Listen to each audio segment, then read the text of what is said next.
Put some bass in that voice, woman. How's this? How does that feel, baby? What the hell is that from? That's Austin from Powers. The second Austin Powers. He's giving her a massage. Oh yeah, And and she goes deeper. Lower. how Lower. does it feel, baby? Right. Okay. You know what? The first Austin Powers still holds up. Oh, all of them do. We just rewatched those. They're still funny. All of them? Yes. I wouldn't think the third one would. No, I mean, Jeff and I were still laughing. We just went through all of the James Bond movies. Well, we did think we went through all the James Bond. Then we watched Austin Powers and Kingsman. Like, we try to watch everything that's kind of related to it. But yeah, rewatching Austin Powers, it's funny because, you know, all those years as kids, it was like so quoted all the time. To watch it now, everything kind of feels a little more fresh. But that first one is so great.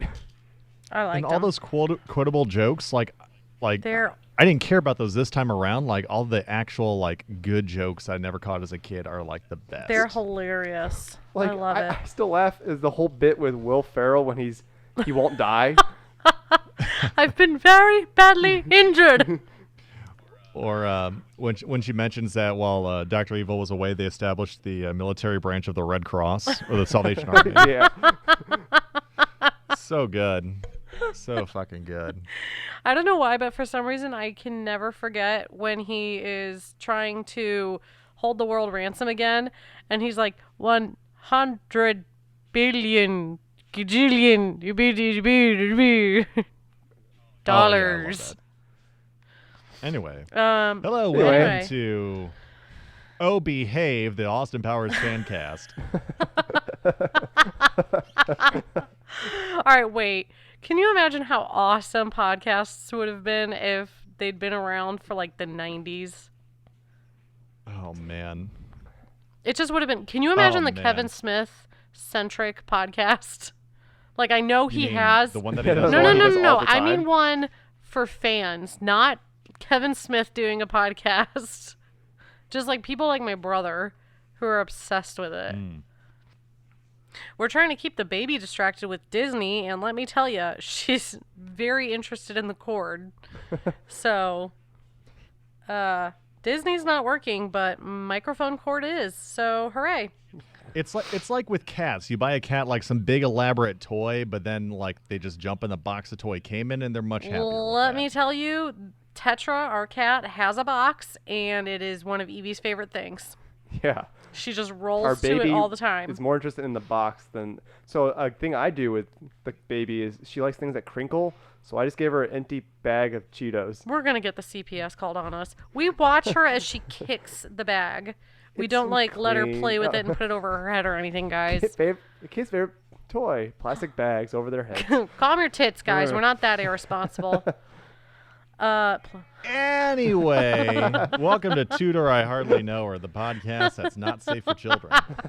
Please don't let your Please kids don't listen to this. please don't put this podcast over your baby's head. They will suffocate. Good night, baby. You just play the podcast while your child is sleeping. Special download. Garrett will read "Go the Fuck to Sleep" in his wonderful dulcet tones, and it works. It works. It works. he has put our baby to sleep by reading "Go the Fuck to Sleep." So, maybe we should make that a download that we can get for Garrett. Honestly, you ask, I'll read whatever you want me to. All right, first "Go the Fuck to Sleep," then K is for Knife Ball, which is the most delightful kids book ever. Okay. let's go to the tutors. I'm gonna hand it off to you, Jeffrey. Hi. Educate us on the tutors. So there's this dude Henry. He gets married a lot and he gets fat and dies. Yes, that's what today's episode is gonna be. I mean, isn't that just the American dream? my American dream is to To be all of like King our Henry international listeners, yes, it is. VIII. Plus debt.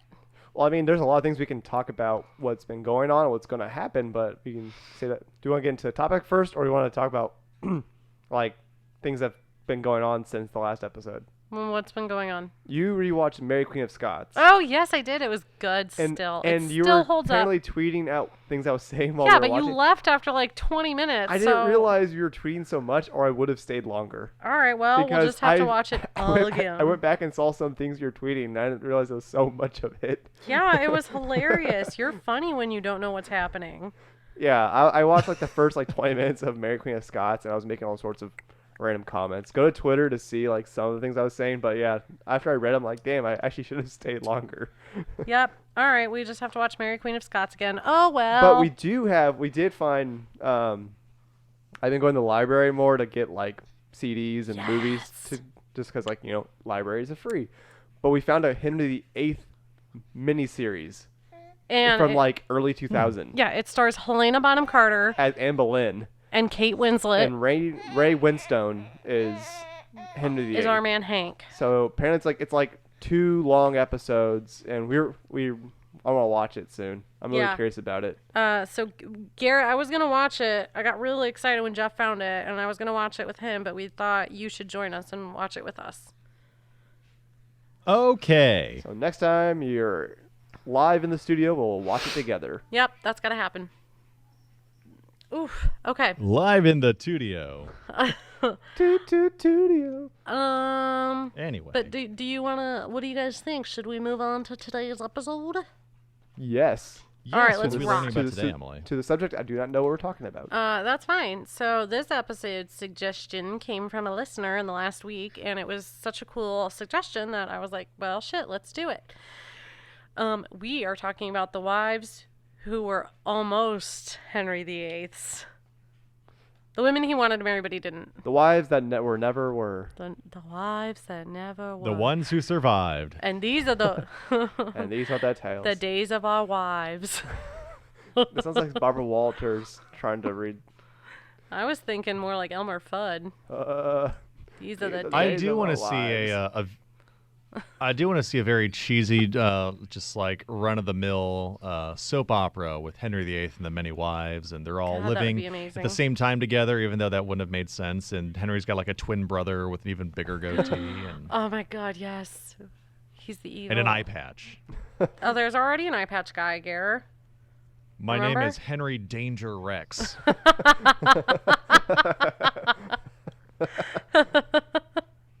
Oh my God, he would be such a douche. Dun, dun, dun. Well, I think we should watch it. Bessie Blount's like, it's your child. Duh. Duh. My God, this would be amazing. I feel like Liza Minnelli needs to make an appearance in it. Is it really a soap opera? But it's also a What? It's also a Spanish language telenovela. Senor Henry. Henry Otto. Okay. Okay. Well, I gotta Okay. get us back on track. Back to What are we talking about? You're the one who suggested that we do this episode. We're No talking. listener suggested it. Yes, but you're the one who said we should do that one this week. Today's episode is about the women Henry VIII wanted to marry but did not. So potential wives 7, 8, and 9. Why was 6 afraid of 7? Because 7, 8, 9. They're the wives from when Disney acquired them. Shut the fuck up. You're fired. That's what I call podcasting. Okay, you guys ready? So, I was excited for 7, but then 8 just kind of, made everything weird. and then they fired the director for 9, so. All right, guys. This is going to be a doozy.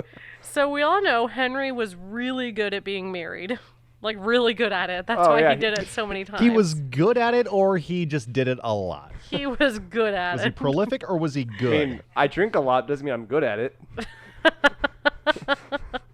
Well, some may say you are. So, when Henry's best wife ever, Jane Seymour, boring, died while giving Henry the son he was, chopping heads in order to get. The son he never had.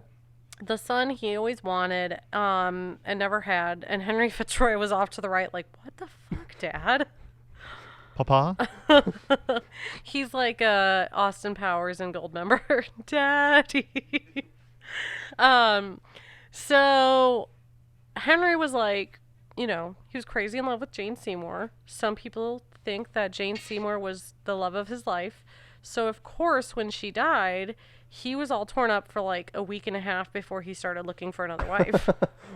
He gave her a respectful amount of time for mourning. There was a moment. I thought about you once. So this was one of the rare circumstances where he didn't have another wife lined up. I don't know what was wrong with her maids or her ladies of the bedchamber that he hadn't picked out like 3 or 4 as the Miss America backups, but he didn't have a wife picked out, so he went hunting. And by hunting, I mean looking for a new wife, which in Henry's case, hunting. So he ultimately... he just releases a bunch of... They have like someone with a bugle, and they just release cages of women out to the woods, and he has to go out and find one. So... Release the hounds. Release the wives. So he ultimately ended up with Anne of Cleves, as we know, but there were a few women he was also considering. Oh my God, don't you do it! He was hunting for he was hunting, but they ended up taking the horse he was riding. Well, that's it. This is the Jeff. last episode. I quit. Oh God, how am I still on this? Thank God I'm married to the host. Oh, maybe. Or am I? Or are you done? So, Well, if you guys get divorced because of the podcast, you get half the podcast. who gets you, Garrett? Do we split you? We get him a week. I get him a weekend. Jeff gets me on weekends. Yeah. So, before he ultimately married Anne of Cleves in what was, I don't know too much about it, but I'm fairly positive he had a very long and happy relationship with Anne of Cleves. But before he got there... she lived, so apparently it was good enough. Before he got there, he had married, or he had wanted to marry a wonderful woman named Christina of Denmark. She was the Duchess of Milan. So, I just want to cover a little bit about our Duchess of Milan. Like Mulan, the... Milan, M-I. Okay, sorry. The Duchess of Milan. Let's get down to business. I was waiting for it. Thank you. Glad I'm so predictable. So the Duchess of Milan, Christina, she was born in 1521, which makes her 5 years younger than Henry's daughter. Aw, that's cute. Yay! So she could have gone to high school with her. No, she couldn't God. have. She could. Oh my God, that's really weird. She could not have been in high school with her unless Mary was stupid and repeating a class, or Christina was smart. Which, because Christina turned down Henry, let's assume she was a smart cookie. Spoilers. So, a little bit of backstory. I'm like eager to find out more information about her because she seemed badass. But Christina of Denmark, she had a family, as most people tend to have. So, she was born... Oh my God, guys, I'm so repetitive. I swear to God, I'm not drunk. Her family was in exile because there was a rebellion in Denmark. So her father was booted from the throne, and then Denmarkians were like, let's make her uncle the king. So they went and did that. This is our special guest. She's very upset about the turn of events. Her family was in exile because of a rebellion by the Denmarkians. I'm pretty sure that's what you call them, right? The Denmarkians. Well, I mean, what else you call them? Nothing. Demarcanese? Danes? The Great Danes. So, her family lived in the Netherlands. Didn't have a very long time to spend with her family because her mom died when she was like 6. And then her dad, when he was like, hey, can I have my throne back? They tossed him into prison. And her brother died. So it was just her and her sister. Her sister's name was... Okay, I honestly don't ever know how to pronounce this name. I don't know if it's Dorothy or Dorothea. So I'm going to go with Dorothea. I think it's Dorothea. Okay, let's go with Dorothea. But, so it was just the two of them, and she went and lived with her aunt, and she ended up having a good education because of her aunt, and then the Holy Roman Emperor, Charles V, was like, I'm going to take you on as a ward. They did that a lot in those days, and it really came down to rich and powerful men didn't want money from lands to go to children or to not be used. So they would make these rich orphans their wards, and they could basically collect the money. We're going to talk a little bit about that later, too. So when she was 6, Thomas Wolsey was, he went to Christina, well, actually her aunt Charles, and he was like, hey, Henry, our most noble and royal king, has a bastard by Bessie Blount, whose name is also Henry, and we would very much like Christina to be his wife. Okay, but that actually made... I'm going to pause here because this is the second man named Henry Tudor who tried to marry the girl that he also tried to set up with his child. Because if you remember, when Arthur died and Henry VII was still king and then his wife died, he was like, maybe I'll just marry Catherine of Aragon. So there's like some weird fucked up thing happening where men named Henry Tudor are like, well, I know you were going to marry my kid, but how about you just marry me instead? Keep it in the family. Right? I guess. I mean, apparently. Keep things simple. It's very Jerry Springer, though. Like, very Jerry Springer. So luckily, when Wolsey went and was like, hey, you should marry this bastard, her family was like, nah, she's better than that. So she ended up marrying the Duke of Milan, not the Duke of Milan. So she got married at the grand old age of 12. So she had a very long and happy marriage with her husband for a year, and at the ripe age of 13, she was widowed. So she lived in wonderful widowhood for a little bit, which actually, if you think about it, being a widow could be pretty fucking sweet because you didn't have a creepy old man trying to crawl into your bed. You had money if your husband set you up well, or if you didn't have kids, and or if you weren't in England. I mean, Catherine of Aragon didn't have a good widowhood, but you know, sometimes being a widow was pretty sweet. But when she was 16, Henry had just lost his beloved wife Jane, so he was like, "Hey, Hansi, could you paint me a picture of a bunch of hot ladies across Europe?" He saw Christina of Denmark, and he was like, I want that one. He was like Veruca Salt, except with women. Daddy. I want it now. Yes. Family tree time, guys. Catherine of Aragon, the dutiful, loving first wife of Henry VIII, that he brutally divorced and then left her to die of heartache, was Christina's great aunt. So for some reason, Christina wasn't inclined to marry a man who had divorced her great aunt and then beheaded his second wife and then, you know, was none too upset when his third wife died in childbed. So she famously said, if I had two heads, not hens, if I had two heads, one should be at the King of England's disposal. Sick burn. Right? And then her aunt, Mary of Hungary, who I mentioned before, she was also not inclined to take this proposal. But, guys, for some reason, Henry continued to pursue Christina of Denmark for 2 fucking years. And then, quote unquote, when the attitude of Mary made it obvious that the match would never take place, that's when he withdrew. Not when he got the sick burn about chopping people's heads off. How funny. Henry's diplomat at the time, his name, okay, I actually don't know how to pronounce it because I thought it was Wriothesley. And then I was reading this book, and it might be Wriothesley, but let's just assume it's Wriothesley, how it's spelled.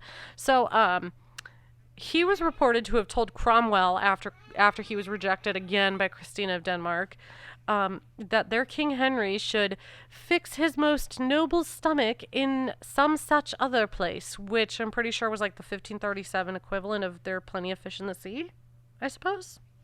So, Christina escaped Henry VIII. Hey, fun fact, Anne of Cleves' brother, William, Duke of Cleves, proposed to Christina as well. So Europe was just a cesspool of incest. It was an incest pool. Ew. Ew. There was like one hot person in England at a time. And everybody wanted him. Only hotties allowed. No uggos. So Henry, having lost the beautiful Christina of Milan, continued to hunt. But And Gary Mr. Henry's back on the prowl. I imagine him as one of those those gross pickup artist dudes, Oh my God. he constantly absolutely negging the is. girl and just talking shit about her to break her down. And he's like, "Yes, perfect. Now I can He- wet her." She has to Absolutely is. because of the implication. God damn it. Can someone find out what the acronym for picking up girls from Henry is? The Henry method. Gross. So, Henry continued to hunt, and this time he set his eyes on the Mary de Guise. So, Mary de Guise, A married goose? He married the geese. That's what I heard. Mary de Guise, it's Mary of Guise, but she's Okay. French, so it's Mary de Guise. Just shut the fuck up. She's Just so we're listen. saying she's not a duck. Mary the Goose. So Mary de Guise was the sister-in-law of King Francis I. She was married to his brother. She ended up a widow, so that's how she became available. But she attended the marriage of King James V of Scotland, who was Henry's nephew, and Madeleine de Valois. Unfortunately, Madeline didn't last long and literally died within 2 months of marriage. So James was like, well, I really like the idea of being married to a Frenchie. So maybe I'll just take this Mary de Guise, who's recently widowed. So he went to Francis and was like, hey, Scotland and France really, we're best buds. Let's get married. Henry VIII was like, that would be a dangerous alliance. So he went to Francis and asked to marry Marie de Guise. I'm assuming after Francis laughed his cute little French mustache off, he said no, and Mary de Guise married King James V of Scotland. So then that was the mother of Mary Queen of Scots, who Henry enacted that rough wooing, if you remember that. Yeah. A lot of there you go. wooing. He was wooing and it was rough. So he tried to get Mary, Queen of Scots, child of Mary de Guise, to marry his son Edward by Jane Seymour. So, things weren't working out for Henry in the marriage market in 1537. So then a few wives and 100 pounds later, Henry VIII was again looking for a wife. So, I still got it in me. yeah. Oh God. Come Hey, over here, baby. give Bender a kiss. That was the wooing. Woo. Now that's just Eric escaping from his fat folds. Woo. Woo. That is, Futurama's fantastic. it's the best. So Henry set his sights on a lovely little lady named Catherine Willoughby.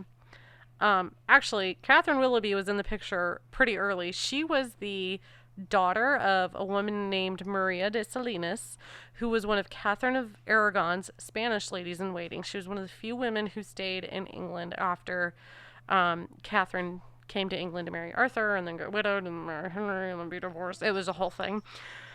So she lived through all that bull crap. Maria de Salinas did, and then Catherine Willoughby did. But Catherine Willoughby was really young, and I mean, she was named after Catherine of Aragon. So, yeah, ew.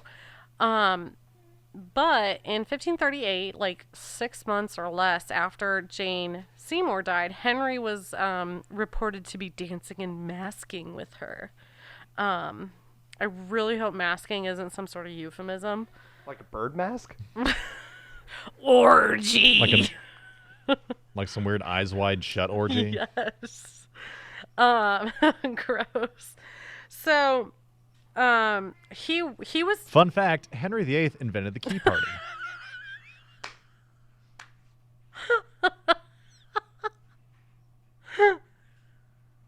We haven't had a good Henry VIII fake fact in a while. That's the best fake fact we've had in a good long time. Jeff had his Thank you. headphones off. Don't tell him. I want him to hear that in editing. Okay, I guess I'll hear it later. So, Henry was interested in Catherine Willoughby, but his good buddy, Charles Brandon, was like, hey, I'm recently widowed. You hear that? I'm recently widowed. Henry's beloved sister died. I could use a new lady in my life. I know she's my ward because I wanted her lands, and that she's only 14, and I am 50, but I'm gonna marry her. So Charles Brandon married Catherine You are Willoughby. 14, dating a 50. You're sweet at 16. Oh, what's with the 50s song? Ugh. Charles Brandon Stop invented it. the songs from the 50s. Stop it, Chuck Berry. Stop it, Chuck Brandon. So Charles Brandon and Catherine, oh God, what? It's your cousin, Marvin Brandon. Shut up. You know that new wife you're looking for? Take a look at this. So anyway, Catherine Willoughby, the 14-year-old, was probably somewhat happily married to Charles Brandon. She was a duchess, so that was cool. But luckily for Henry, his good buddy Charles died. So Catherine was a widow. At that point, Henry, unfortunately, had been tied down by that old ball and chain Catherine Parr, who was also a good friend of Catherine Willoughby's, by the by. So, look, Evie's very concerned about this decision. So Catherine Parr was in danger. I think we talked about this a couple times before. At least once during her marriage to Henry, Catherine Parr had been kind of very, very close to being arrested and then beheaded because she liked to argue with Henry about religion, and he was not cool with that. But during that time, it was reported that Henry was looking for a different wife, and he was probably really tired of changing his initials at that point. So he was like, you are also named Catherine, you will do. So he tried to get together with the other Catherine. Luckily, I mean, don't say that Henry didn't have a type, right? Catherine and Anne, apparently. So he tried to get together with her, but then Catherine Parr, very intelligently, was like, oh no, Henry, I was just trying to make you feel better because you're so much smarter than I am. I'm just a dumb woman, and I like talking to you about politics so you can educate me and to also distract you from your festering wound in your leg. And Henry was like, all right, you can stay. And then he died, so Catherine Willoughby lived. So those are the three women that I found that Henry VIII had at one point considered as wives. I didn't actually think to look at anybody he considered before Catherine of Aragon, but that's because he was like 17. And So wasn't he planning to be like someone of the church too at the Yeah. time as well? So Yeah, a lot of he things on was his mind probably- was like, man, I can't wait to have all these wives. yeah. You know, that was really why he was excited about Arthur dying, was because he was like, dude, this is awesome. Not only am I not going to the church and living a life of a celibate priest, but I'm also totally getting married like 500 times. To my sister. And then to everybody she's related to. So that covers. Her family tree is just a checklist. It's a pretzel. So those are Henry VIII's almost wives. The ones that got away. Take that as you will. The ones that escaped with their heads. Yeah, so that's that. Cool. Interesting, That was a good one. right? Interesting Actually, stuff. the I mean, one about I actually never person thought of that. But, like, there are other choices he had or moments he could have had well, someone else that's because differently. the only time he really went for other women politically was in 1537. Like, we all know Henry as being like, all right, after I kill this wife, I'm going to take that servant of hers. So Um, yeah, things went pretty well for those women. I actually didn't know about the Marie de Guise one until like 2 or 3 weeks ago, I think. So that one was really interesting to me. So, any questions? No, I think we're really. good. Sweet Caroline. Now I'm kind of curious about like the other, Thank you. his children. Like, if like Mary had a bunch of people that were trying to like. So actually, that was going to be another topic I was thinking about doing. Was Okay, so we can the betrothals of Mary Tudor, because Okay, we can Henry say that had. for another time then. Yeah. Yep. I'd like to cover that 'Cause I eventually. understand, I'm makes me think about like all the Yeah. other the royalties that had all these, especially when things were so arranged marriages for like all the time. No, I can't think of anything else right now. Cool. So to our listeners, I want to let you guys know I really want to do some episodes on Henry VII and Mary Tudor. So if you guys have any certain topics about them that you'd like me to cover, please let me know. I'd really like to cover something of interest to you. I've thought of a couple ideas, but I'd prefer to hear what you want to know. So find me on Twitter at TudorKnowHer and let me know there, or find me on Facebook, which thank you to everybody for the recent influx of messages.